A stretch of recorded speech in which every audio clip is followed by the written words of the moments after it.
Một bé bé nghe nè bỏ lễ cho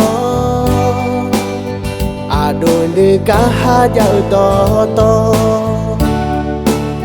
anh nhìn nó ở đây bị chi mà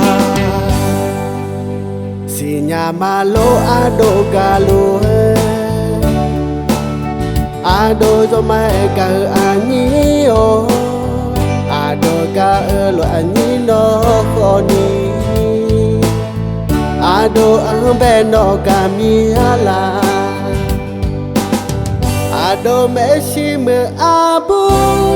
u lên á nó nè té cho mà lên á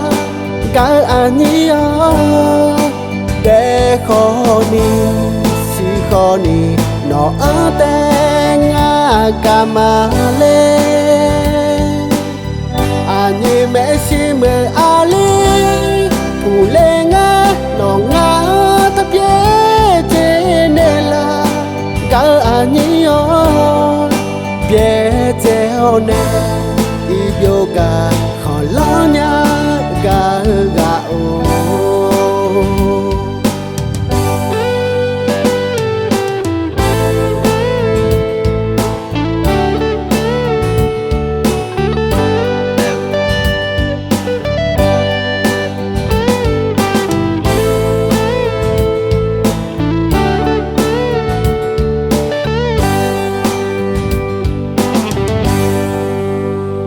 đồ anh nói với cả nhà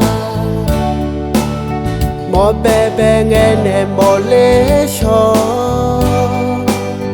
à đôi nữ cả hai dạo to to anh nhìn nó ở đây bị chi mà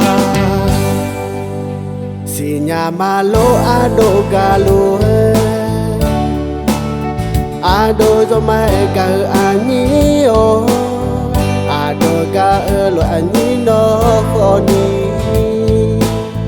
à đôi anh bên nó cả mi la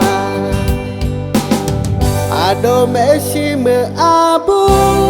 u lên á nó nè té cho mà lên á cả anh nhớ để khó đi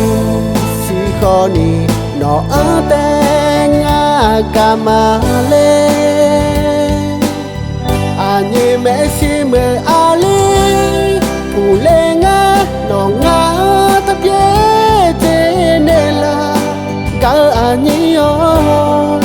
biết theo nè yoga khó lo nhá